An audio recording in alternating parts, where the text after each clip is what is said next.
what 60 Minutes uses to shoot, yeah. So you get that, and then you go, that you've had for a while. So you're This we've had for a while, that's going to be the next step up when for is us. that? We've budgeted for it here, and so hopefully this year we... So it'll be intercut with a phenomenal professional camera with a horseshit MMJ little toy camera, and then you're going to put both of those all together on newscast. It's going to be like, this is looking interesting. Does the MMJs use those too? No. What do they? No, the MMJs, separate cameras? they have their own cameras. Do you guys have cars for it? Yeah. See, that's another problem we have. See, we have taken cars. We don't have enough space, and so they're sharing a car. And they're like, if you're going to have us do this all day, we want a car. Yeah. So that means you're going to have to take cars from somebody or add. Or leave all of us driving around a line truck for this last year was like... Well, see, that's the thing. As a shop steward, I don't complain because we take them home and people commute. But I said, some of them cars shouldn't be on the road. You know, so once again, push comes to shove, there's always ways to fight back. But they're just grabbing pieces. The mayor's 1 minute late. He's normally very punctual.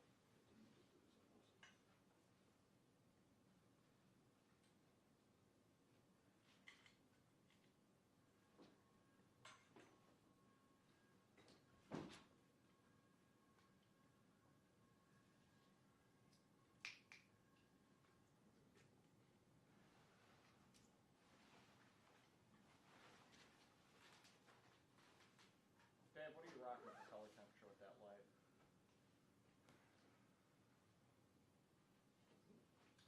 What are you rocking for color temperature with that light? Oh, do you want me to do blue? Want blue? No, I'm just wondering what do you have it set at? 3600? Yeah. Okay. Go ahead and just dial it in. Thank you.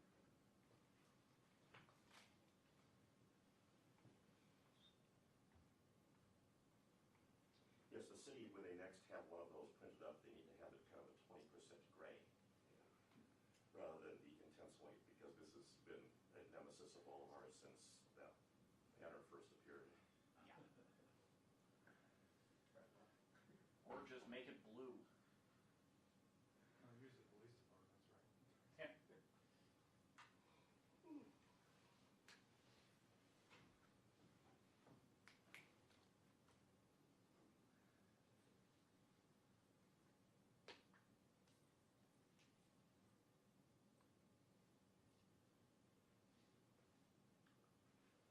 How much longer do you go? I mean, I might play a last column here, you know. What's that? How old I'm are you? 67. You're 67? Yeah. You might go all the way to 70?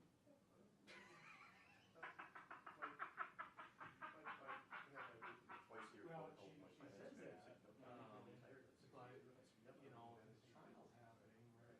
I mean, it's 90% of people who drive down. I'm kind of that pathetic, Oh, yellow I can out see column you where it's like, tagging out. you'll wake me up at 4:30 in the afternoon in the other room, and, I mean, I guess I quietly wish, I had some other, decent hobby or something. I don't, so. Yeah, you got a couple years to spend doing it. Yeah, but no, I think that's the thing, we have to enough time.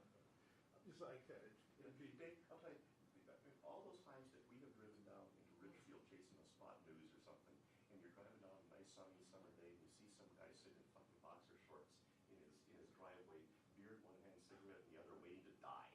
I want no part of that, okay? I want no part of that. That's, I mean, well, that's what I think, it's work at it. It's like anything else, you gotta fill the time in something. I'm just trying to jam everything into 2-day weekends. Yeah, but you guys have been very clever at that. I mean, you have your cabin up north, and we're always bragging about, Yeah, but that's the thing, I've had my farm for 20, my daughter's 23, so 24 years. And I go take my summer vacation there. Otherwise, I don't get to use it because it's working. I said, well, I'd like to go. I actually was in arguments and union stuff with the new director, and she said, well, would you ever want to go part-time? And nobody's ever offered that. And I said, well, you can't because you lose your benefits, but I would love a 4-day week. So I'm going to push that because I hurt my back, and that was 6 years and a half. I was suicidal, and I couldn't take that shit. And so I said, 4-day week, but they're always worried, well, we're paying for 8, what are you going to do with the other 2? And now we're having these streamings and they're doing, there's something you can get me to do. we had repeatedly tried to do a 410, and Right. you never got around it because, it meant that men would end up losing one body for 2 days during the course of the week.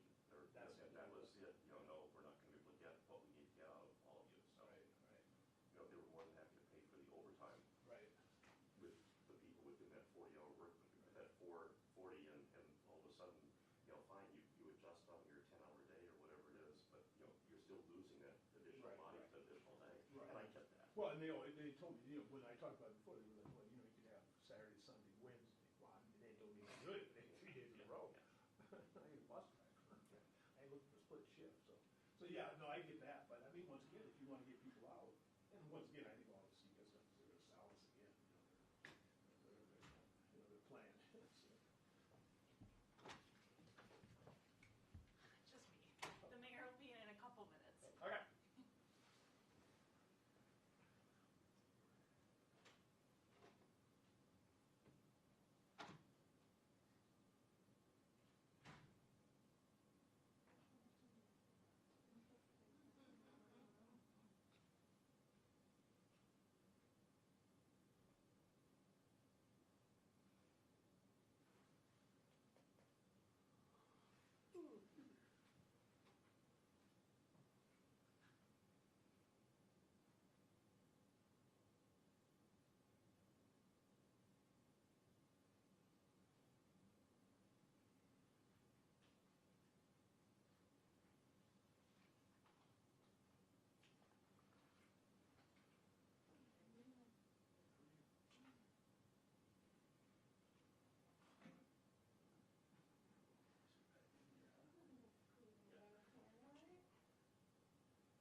Are you the photo chief?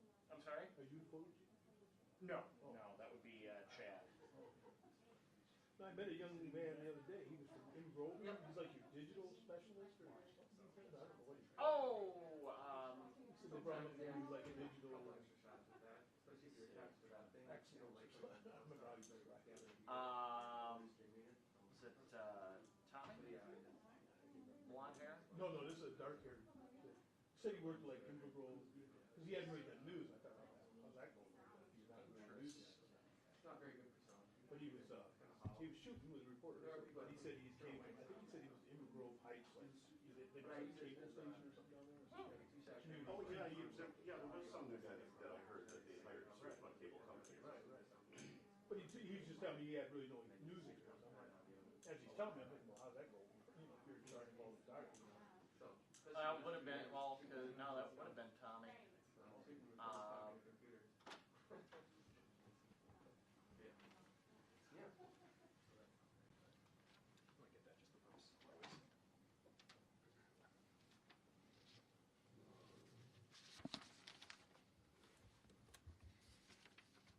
Good afternoon, everyone. So the council made the right decision today in approving the police contract. I think this is an important step forward in order to make sure that we've got the right elements in place to improve our recruiting over the next several years. Is this contract perfect?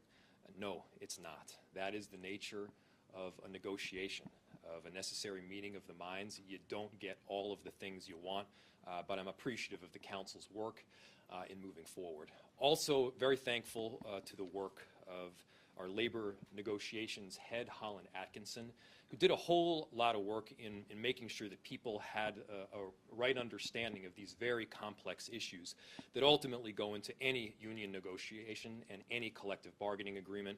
He did some incredible work in ultimately bringing this forward.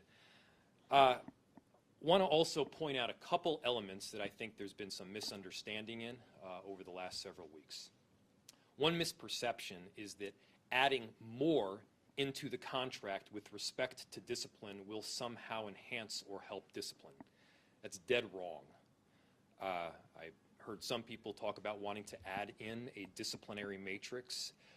Right now, the administration, the chief of police, has the unilateral authority to change the disciplinary matrix to make it more stringent. We changed the disciplinary matrix in 2018. We are looking at making changes to the disciplinary matrix yet again this year to make sure that we are holding officers accountable in every respect.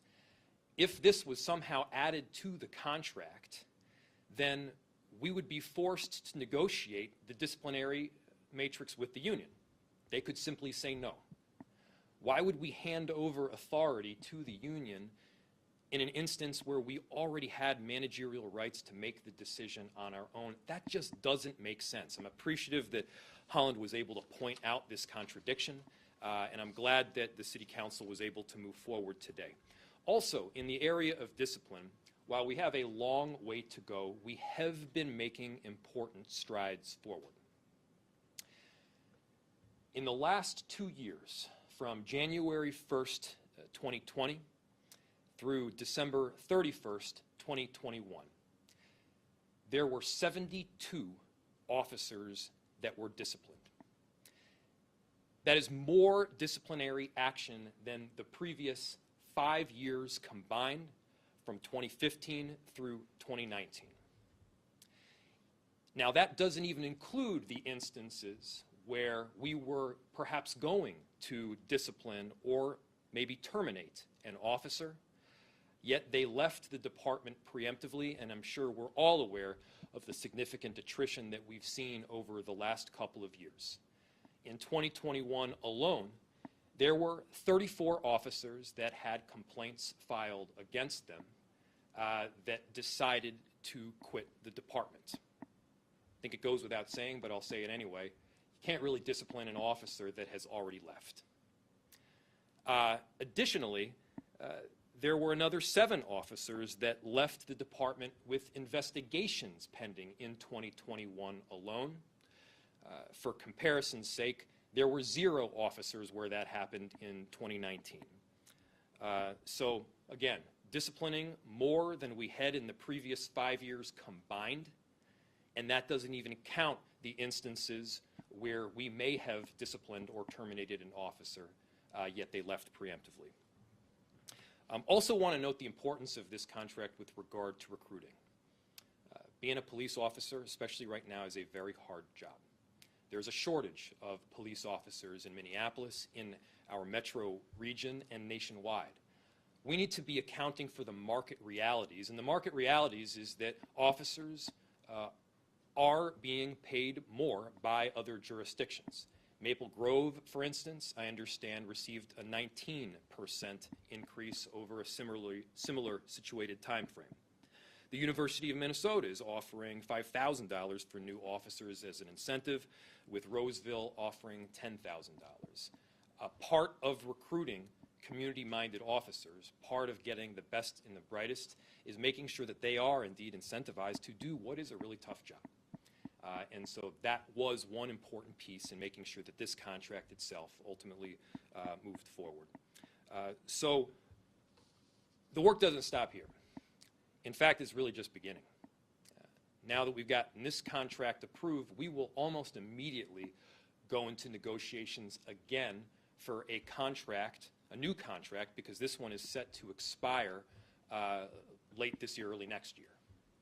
So the negotiations need to go right now, and they will be underway, and I know that the council president, who's showed some really incredible leadership here, wants to be working along with our office, with other council members, with community members to make sure that we can get the best contract possible and that we can further accountability and ensure that we're getting additional community-minded officers into the department. So with that, I will open it up to any questions that you might have about this topic or others. We'll go from there. Mr. Mayor, Yes. what do you say to members of the community that say that this contract does not go far enough to address some of the concerns that they may have about MPD and some of the structural problems that the department is facing? I'd say I hear them loud and clear. Is this contract perfect? No, it's not. That's the nature of any negotiation, is that you don't get everything you want. I'd say that we are going to be moving very vigorously forward to negotiate this next contract to get some of the additional accountability measures in place. You know, just to give you a few of them, we want to develop some language that increases deference that's paid to chief of police and to their administration as they go through the arbitration process. We want to make sure that a chief has additional authority to determine where allocations should be made in terms of officers themselves. In other words, should they, you know, what is the percentage of officers that should be responding to 911 calls versus the percentage that should be handling investigations? Those are just a couple of examples of things that, yes, we would like to work on and that we would like changed. And I'll note that there are many facets of additional accountability and discipline. Of course, one of them is the police contract. One of them is state law. And the other is the work that we need to do internally to improve our practices, which is obviously a very big piece as well. All of these things need to be acknowledged as we move forward, and we're going to be doing the hard work to get there. Mayor, you've said in the past that police contracts were an impediment to reform. Do you still believe that? Is that on your mind? Yeah. With this next contract that you're going to approve? Of course. The important piece is there are many impediments to reform. As I've said repeatedly in interviews in the past, there are many different facets that all need to be working together to get towards true transformation and accountability in policing nationwide. Part of that is a union contract. Part of that is state laws like arbitration that are in place. Part of that is making sure that we've got our own ship handled as well, making sure that we are doing all of the right things to improve accountability internally. You know, I think a lot of people are looking for an easy or a simplistic answer, one lever to pull that suddenly makes everything better and perfect. And that lever doesn't exist. I certainly wish it did. Along the same lines, Councilmember expressed frustration today with what she described as like a shifting goalpost in terms of how much officials are describing a contract as an obstacle. And she quoted something you said in 2020 when you said we're going after the police union contract. Can you address that? Has anything changed since you talked about that in 2020 and your comments now? No, I mean, I think it's important to look at the full interviews and the full quotes that are made in many of these instances. Is the police contract an important piece in getting change and reform? Of course it is. Additionally, the arbitration provisions that are required by state law are an impediment. Our own internal practices that we need to improve upon, that is a major facet as well. There's no one easy answer here, and you know, clearly, Council Member Walmsley-Warlaba is doing everything that she can to get into a public fight with me, and we're not taking the bait on that. That is not good for the public. We're going to keep doing the work. Do you have any updates about your community safety work group? So the question was, do I have any updates from my community safety work group? So the Community Safety Work Group will be coming forward with a series of recommendations regarding reform. I would direct that question to them because I very intentionally have not been part of the meetings. It's been an independent group that's able to make their own recommendations with respect to recruitment, reform, safety, et cetera. And so no, I don't personally have any updates. I do understand that they'll be coming forward with a series of recommendations as well as a report ultimately. When exactly do negotiations begin for the next contract? Do you have a time frame on that figured out yet? I don't. Very soon we can give you a better date. We have time for one more question. I'll do a few more. Okay. Just to confirm, I know you support this contract. You will sign off on it, yes? Correct. And what's the timeline for that? I'll sign on it. I will sign off on it upon receipt on my desk. Mr. Mayor, last question here. It's kind of off topic here, but we are on day 14 of a teacher's strike that has essentially paralyzed the state's largest school system.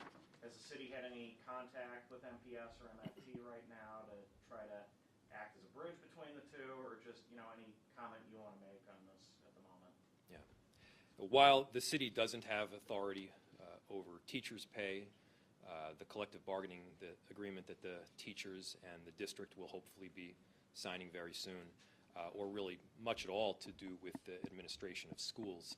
Yes, I have been in contact with both district leadership as well as the union. I think there's a deal to be struck here. I think that we can all agree that teachers need to be paid more.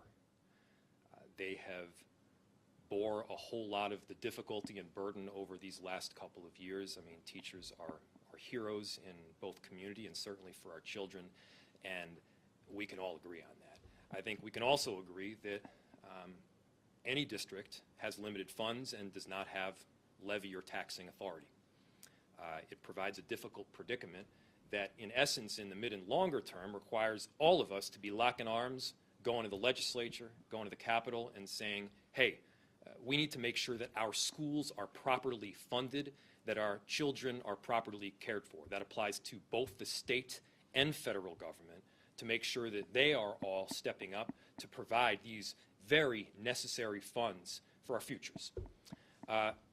Additionally, we gotta make it. We have to make it legal again to have school-age children.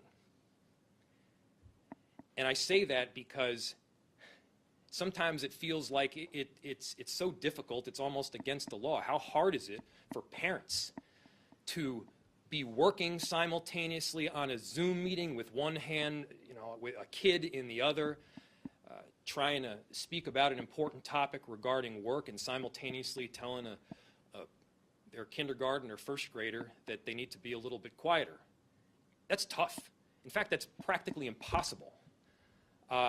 We need to get to a point where our children are back in schools. I think both sides, the union and the district, feel that strongly. We're going to be doing everything that we can, obviously, at the city level to help bridge any service gaps to make sure that we can get our children back in schools as quickly as possible, and I think there's a deal to be struck. And I have a question on. Within the city's authority there, what resources do you think the city can provide as they're trying to reach an agreement? Well, with respect to the items that are largely being discussed by the union and the district, the truth is very little. There are partnerships that we do have in place between the city and the school district. One example, which I know that is strongly supported by both the union and the district, is stable homes, stable schools. A very large percentage of our Minneapolis public school age population is either experiencing homelessness or severe housing instability. Stable Homes, Stable Schools has, on an ongoing basis, invested millions and millions of dollars to making sure that we can house the 3,300 some odd children that would have otherwise been homeless. That's one area where we can partner. Another area is in school-based clinics. Look, over these last few years, we're all kind of screwed up. Children, obviously, are having a hard time because they haven't been able to recreate, play with their friends, at times go to school, and the distance learning is not easy, especially for a 7-year-old. And so we need to be providing the necessary mental health services.